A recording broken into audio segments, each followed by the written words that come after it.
Hi ಎಲ್ಲರಿಗೂ ನಮಸ್ತೆ, welcome back to my channel. ಎಲ್ಲರೂ ಹೇಗಿದ್ದೀರಾ? ಎಲ್ಲರೂ ಚೆನ್ನಾಗಿದ್ದೀರಾ ಅಂತ ಅಂದ್ಕೊಂಡಿದ್ದೀನಿ. ಬನ್ನಿ, ಇವತ್ತು ಟೇಸ್ಟಿಯಾಗಿರುವಂಥ ಹಾಗೆ ಹೆಲ್ದಿ ಕೂಡ ಆಗಿರುವಂತಹ ವೆನಿಲ್ಲಾ ಐಸ್ ಕ್ರೀಮನ್ನು ಮಾಡ್ತಾಯಿದ್ದೀನಿ.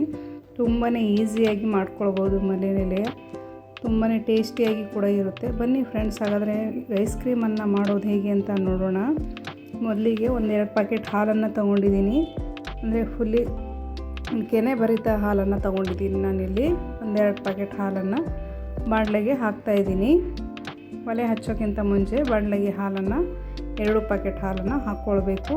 ಹಾಗೆ ಫ್ರೆಂಡ್ಸ್, ನೀವೇನಾದರೂ ನಮ್ಮ ಚಾನಲ್ನ ಮೊದಲನೇ ಸಲ ನೋಡ್ತಾಯಿದ್ರೆ ಮೊದಲು ಚಾನಲ್ನ ಸಬ್ಸ್ಕ್ರೈಬ್ ಮಾಡಿ, ಲೈಕ್ ಮಾಡಿ, ಶೇರ್ ಮಾಡಿ, ಹಾಗೆ ಕಮೆಂಟ್ ಕೂಡ ಮಾಡಿ.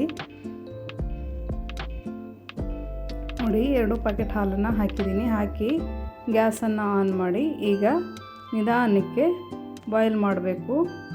ಹಾಗೆ ಇನ್ನೊಂದು ಕಡೆ ಒಂದು 8ರಿಂದ 10 ಒಂದು 15 ಬಾದಾಮಿನ ತೊಗೊಂಡಿದ್ದೀನಿ. ತೊಗೊಂಡು ನೀರಲ್ಲಿ ನೆನೆಸಿ ಇಟ್ಕೊಂಡಿದ್ದೀನಿ.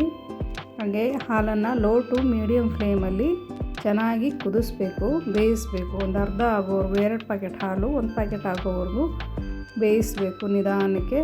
ನೋಡಿ, ಈ ಥರ ಕಣ ಅಂದರೆ ಮರಳು ಥರ ಆಗಬೇಕು ಹಾಲು, ಈ ಥರ ಬೇಯಿಸಬೇಕು. ನೋಡಿ, ಈ ಥರ ಚೆನ್ನಾಗಿ ಬೆಂದು ದಪ್ಪ ಆಗುತ್ತೆ ಹಾಲು. ಈ ಟೈಮಿಗೆ 1-2 ಸ್ಪೂನನ್ನು ಸಕ್ಕರೆನ ಹಾಕ್ತಾಯಿದ್ದೀನಿ. ನಿಮಗೆ ಸ್ವೀಟ್ ಜಾಸ್ತಿ ಅಂದರೆ ಜಾಸ್ತಿ ಸಕ್ಕರೆನ ಹಾಕ್ಕೊಳ್ಬೋದು, ಕಡಿಮೆ ಅಂದರೆ ಕಡಿಮೆ ಸಕ್ಕರೆನ ಹಾಕ್ಕೊಳ್ಬೋದು. ನಾನಿಲ್ಲಿ 2 ಸ್ಪೂನ್ ಹಿಡಿಸುತ್ತೆ, ಹಾಗಾಗಿ 2 ಸ್ಪೂನನ್ನು ಹಾಕಿ ಮತ್ತೊಂದು ಸಲ ನಿಧಾನಕ್ಕೆ ಲೋ ಫ್ಲೇಮಲ್ಲೇ ಬೇಯಿಸ್ತಾ ಇದ್ದೀನಿ. ಹಾಗೆ ಇನ್ನೊಂದು ಕಡೆ ಮಿಕ್ಸಿ ಜಾರಿಗೆ ನೆನೆಸಿದ್ವಲ್ಲ ಗೋಡಂಬಿನ ಹಾಕಿ ಚೆನ್ನಾಗಿ ನುಣ್ಣಗೆ ಪೇಸ್ಟನ್ನು ಮಾಡ್ಕೊಳ್ಬೇಕು.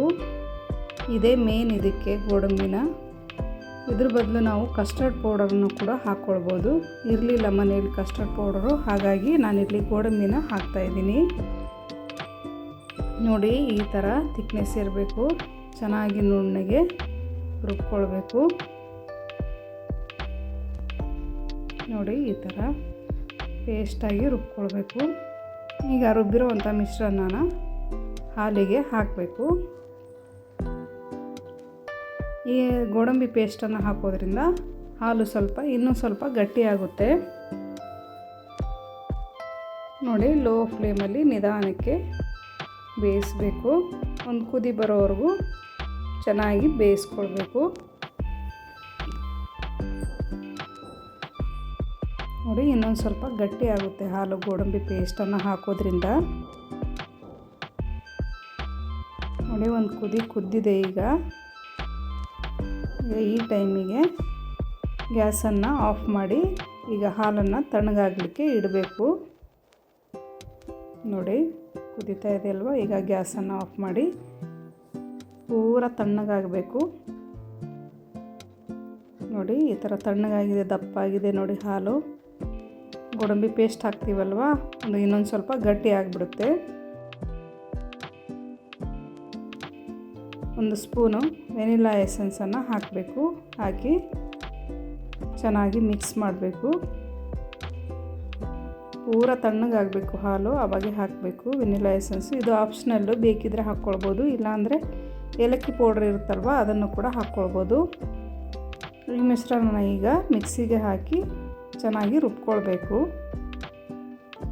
ನೋಡಿ, ಪೂರ ತಣ್ಣಗಾಗಿದೆ ಈಗ ಹಾಲು. ಅದನ್ನು ಮಿಕ್ಸಿಗೆ ಹಾಕಿ ಚೆನ್ನಾಗಿ ಪೇಸ್ಟನ್ನು ಮಾಡ್ಕೊಳ್ತಾ ಇದ್ದೀನಿ ನಾನೀಗ.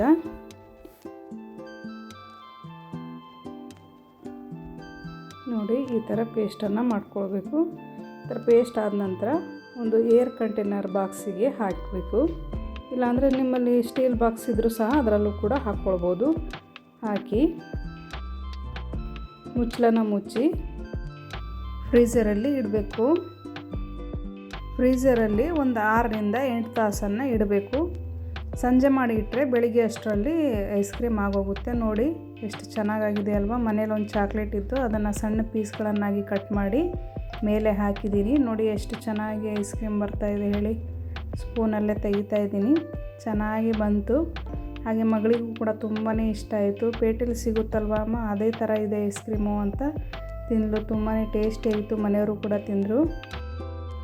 ಹಾಗೆ ಸಕ್ಕರೆ ಬದಲು ಬೆಲ್ಲನ ಕೂಡ ಉಪಯೋಗಿಸಿ ನೀವು ಐಸ್ ಕ್ರೀಮನ್ನು ಹೆಲ್ದಿಯಾಗಿ ಮಾಡ್ಕೊಳ್ಬೋದು. ಈಗ ಬೇಸಿಗೆ ರಜೆ ಅಲ್ವಾ, ಮಕ್ಕಳಿಗೆ ಐಸ್ ಕ್ರೀಮ್ ಈ ಥರ ಮಾಡಿಕೊಡೋದ್ರಿಂದ ತುಂಬಾ ಇಷ್ಟಪಟ್ಟು ತಿಂತಾರೆ. ನಮ್ಮ ಮಗಳು ತುಂಬಾ ಇಷ್ಟಪಟ್ಟು ಪೇಟೆಯಲ್ಲಿ ಸಿಗುತ್ತಲ್ವ ಐಸ್ ಕ್ರೀಮು ಅದೇ ಥರ ಇದೆ ಅಂತ ತುಂಬಾ ಇಷ್ಟಪಟ್ಟು ತಿಂದಳು. ಹೀಗಿತ್ತು ಫ್ರೆಂಡ್ಸ್ ಇವತ್ತಿನ ವಿಡಿಯೋ. ಸಿಗೋಣ ಮತ್ತೊಂದು ಹೊಸ ವಿಡಿಯೋದೊಂದಿಗೆ. Thank you.